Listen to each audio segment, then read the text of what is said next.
Hari ini ada orang yang terbujur di ruang ICU, tidak bisa berwudu, tidak dapat duduk, mau bertayamum pun mesti ditayamumkan orang lain. Padahal kemarin dia adalah orang yang gagah perkasa dengan harta dan kekuasaannya. Tapi begitulah hidup, semuanya serba tiba-tiba dan tanpa diduga. Dia datang, senang dan susah, sakit dan sehat, hidup dan mati dalam kuasa Allah Subhanahu wa ta'ala. Menetes air mata menyesal, namun yang lalu tak dapat diulang kembali. Sayup-sayup suara azan dari menara masjid menembus lobang-lobang angin di celah jendela. Air mata penyesalan masih ada, alhamdulillah masih diberikan Allah Subhanahu wa ta'ala sakit. Bagaimana dengan yang mati mendadak secara tiba-tiba melangkah keluar dari rumah, bukan dengan kata bismillah, tidak pula bismillah tawakkaltu 'ala Allah wala haula wala quwata illa billah, tapi dalam perbuatan maksiat dan dosa. Kematian datang tiba-tiba. Tidak ada roh gentayangan dalam Islam. Roh dalam kuasa Allah Subhanahu wa ta'ala. Yang baik-baik letaknya illiyin, yang buruk, jelek, jahat, busuk, sijjin. Tidak ada satupun manusia yang bisa memanggil, mengundang, mendatangkan roh manusia. Tapi tradisi ini sudah lama berlangsung. Ketika Syekh Muhammad Abduh dalam masa pelariannya ke Paris, Prancis, bersama tokoh Islam yang terusir dari Mesir, Jamaluddin Al-Afghani. Mereka juga punya tradisi di sana menghadirkan roh, dan Syekh Muhammad Abduh diundang dalam acara itu. Kata Syekh Muhammad Abduh, kalau memang betul kalian bisa menghadirkan roh, tolonglah undang roh Nabi Isa alaihissalam, karena aku ingin bertanya kepadanya, apakah dia mati disalib atau bagaimana keadaan yang sebenarnya. Apa jawab mereka? Ini roh istimewa yang tak dapat dijemput dan diundang oleh siapapun. Undanglah roh Nabi Muhammad SAW, karena aku ingin bertanya tentang hadis-hadis. Aku ragu apakah ini hadis sahih atau hadis dhaif.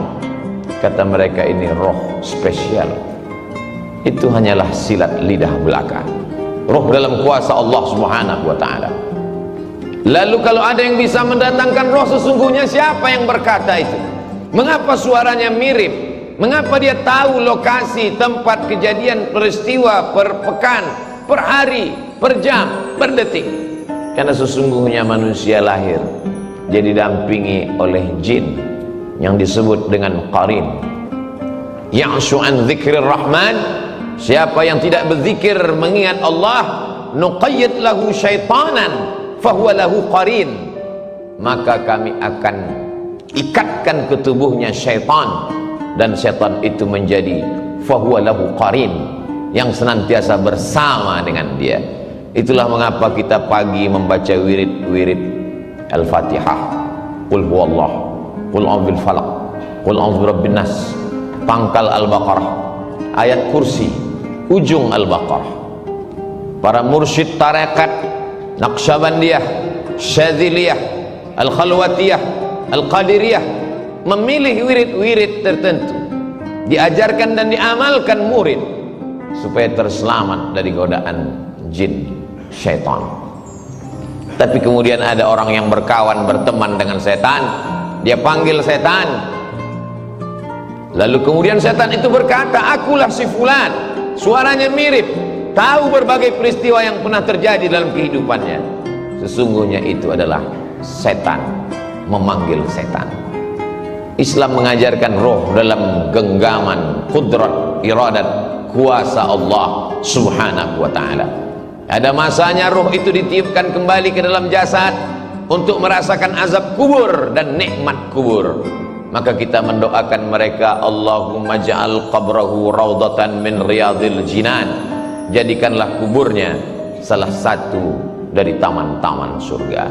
Tapi ada juga doa supaya dijauhkan, la taj'al qabrahu hufratan min hufarin niran, jangan sampai kuburnya menjadi salah satu lubang dari lubang-lubang neraka. Itu pula yang dipesankan Sayyidina wa Maulana wa Syafi'ina wa Dzukhrina wa Qurrati A'yunina Muhammadin sallallahu alaihi wasallam kepada Sayyidatuna Aisyah radhiyallahu anha. Kalau engkau lewat di pemakaman Baqi, janganlah mulutmu diam saja, doakanlah mereka, assalamualaikum ya ahlad diyar minal mu'minin wa inna insyaallahu bikum lahiqun, yarhamullahul mustaqdimina wal mustaakhirin, nas'alullaha lana walakumul afiyah. Assalamualaikum ya ahlad diyar, keselamatan untuk kamu wahai penghuni kubur. Wa inna insyaallahu bikum lahiqun, sesungguhnya kami pun akan menyusul kamu lambat laun, esok pagi petang sore pasti akan menyusul kamu.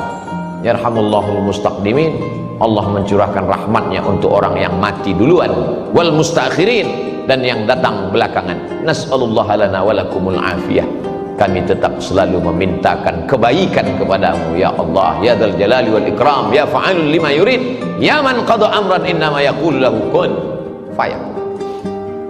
Ketika roh itu sudah berpisah dengan jasad, jasad itu pun lalu kemudian jantung berhenti berdetak, napas paru-paru tak lagi berhembus, maka darah berubah menjadi nanah, nanah membusuk hanya menjadi santapan cacing tanah. Tapak rumah yang dibeli dengan hasil kerja keras, arsitek yang diundang, dipanggil khusus untuk menggambar sesuai dengan selera, uang halal haram hantam semuanya, sampai masanya satu jengkal pun tidak ada yang mau menerima jasad di rumah itu, tetap diasingkan ke tempat yang jauh, taman pemakaman umum. Mana raja-raja, sultan-sultan Melayu yang gagah perkasa, Siak Sri Indrapura, tidak dikenang. Tapi siapa yang mengenang? Yang dikenang adalah Masjid Syahabuddin, sempat membangun masjid. Itulah mengapa para ulama, para alim ulama mengingatkan para zu'ama, penguasa, untuk membangun masjid. Karena ketika ruh sudah berpindah ke alam barzakh, barzakh artinya pemisah, dia tidak disebut dengan dunia karena orangnya sudah mati meninggalkan dunia. Dia tidak disebut dengan akhirat karena alam masih terkembang, dunia belum kiamat. Pemisah antara dunia dengan akhirat, dia adalah alam barzakh. Mana bupati, gubernur dan wali kota, semuanya selesai dalam 2 periode, mati menghadap Allah. Tapi masjid yang pernah dia bangun dalam wilayah kekuasaannya, namanya tak dikenal, tak diingat orang, tapi pahala tetap mengalir ke liang lahat kuburnya. Ketika kekuasaan masih ada di ujung tangan, tanda tangan masih berlaku, tolonglah agama Allah, karena semuanya hanya sekedar mimpi belaka. An-nasu niyam, manusia ini semuanya tertidur. Falamma matu, ketika mereka mati, intabahu, barulah mereka tersadar, terbangun dari tidur yang panjang, lelap sampai mengigau. Ternyata hanya mimpi jadi orang kaya, mimpi menjadi penguasa, mimpi menjadi orang yang dipuja-puja. Ketika kematian datang, semuanya tinggal baju besar, kemewahan dan kemegahan, harta benda kendaraan. Sedetik setelah kematian, dia mulai dibagi-bagi, dipotong-potong, dicabik-cabik oleh ahli waris. Kalau anak sempat disekolahkan ke pondok pesantren tahfiz Quran, dia yang akan mengantar sampai ke liang lahat, dia yang akan mengiring ke pemakaman, dia yang turun ke bawah meletakkan ke liang lahat, dia tempelkan hidung orang tuanya, karena begitu yang diajarkan menurut sunnah Rasulullah SAW.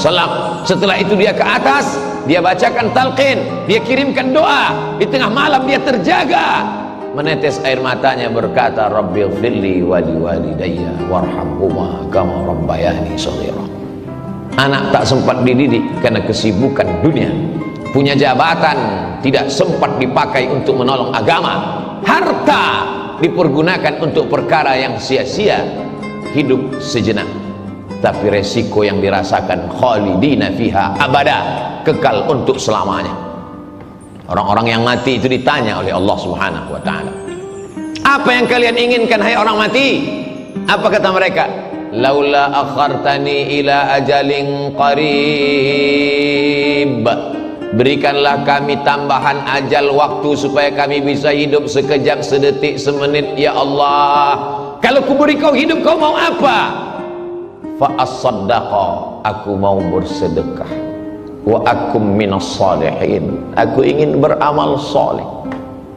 Dulu waktu disiakan, kalau masih sempat wudhu zuhur untuk sholat asar, karena sholat asar hampir saja waktu zuhur itu berakhir, masih lagi di ujung laknat Allah, tapi masih turun rahmat Allah. Tapi kalau sholat itu tinggal nyata tanpa ada beban karena dilakukan berkali-kali, la kafarata laha illa dzalik, tidak ada yang bisa menebus sholat kecuali sholat itu sendiri. Semua tinggal menjadi kesia-siaan. Wa qadimna ila ma'amilu min amalin, semua amal perbuatan yang sudah kau lakukan dulu kami datangkan, kau lihat, kau pandang di depan kelopak matamu. Faja'alna haba'an mansura, kami jadikan amal itu terbang seperti debu dihembus angin, tepung melayang di udara, tak bermakna, tak dapat menolong. Padahal orang-orang beriman melihat amal kebaikannya, faman ya'mal mithqala dzarratin khairan yarah wa man ya'mal mithqala dzarratin syarran yarah. Tapi apa mau dikata? Kata-kata tak lagi bermakna, penyesalan hanya tinggal derita yang dibawa menghadap Allah Subhanahu wa ta'ala. Kalau pernah memaksa-maksakan diri untuk sholat duha agak 2 rakaat, kalau pernah memaksa-maksakan mata untuk tahajud, meneteskan air mata di tengah malam, kalau pernah memaksa-maksakan diri untuk menyisihkan uang belanja 1, 2, 3 sak semen, 1, 2, 3 meter pembebasan tanah, pembangunan masjid. Kalau kau tidak hafal Quran, biayailah anak penghafal Quran, kelak dia akan mengajar menjadi imam, mengalir juga setetes 2 tetes pahalanya. Kalau kau tidak pernah menuntut ilmu agama, tak dapat lagi menghafal karena dipangkal panjang, dibaca yang panjang lupa yang pendek, dibaca pangkal hilang yang ujung, diulang ujung melayang yang pangkal. Maka bantulah fakir miskin dan du'afa, karena itu sajalah lagi satu-satunya harapan yang dapat menolong ketika ajal tiba menghadap Allah Subhanahu wa ta'ala.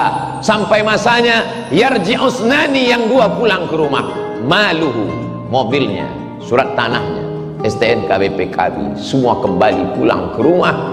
Wa ahluhu, keluarga, anak, menantu, handai tolan, suami, istri, kawan, jiran, tetangga, semua pulang ke rumah. Hari pertama, kedua mereka meneteskan air mata, hari keempat, kelima mereka mulai tertawa, hari keenam, ketujuh hanya tinggal kenangan semata. Mana yang mengalir? Kalau pernah mengajarkan Al-Fatihah, alif bata, diamalkan anak cucu keturunan. Mana yang tetap mengalir sampai kematian? Kalau pernah mewakafkan Al-Quran, tak dapat Al-Quran surat Yasin, sehari 2 hari sempatkan menjenguk fakir miskin, yatim dan du'afa, mengusap kepala mereka, 1, 2, 3 bungkus, semeter 2 meter, 1, 2, 3 sak. Itu sajalah yang dapat menolong di hadapan Allah Subhanahu wa ta'ala. Isma syi'ta, hidup sesuka hatimu. Mau hidup dengan cara Fir'aun, silakan. Mau hidup dengan cara Qarun, silakan. Mau hidup dengan cara apapun, silakan. Fa innaka mayyit, karena sesungguhnya kau akan jadi mayat, kau akan menjadi bangkai, kau akan diperebutkan oleh cacing tanah, semuanya akan kembali menghadap Allah. Yang jahat mati, yang baik pun mati, semua orang siap mati, tapi tak banyak yang memikirkan apa yang akan dihadapi setelah kematian.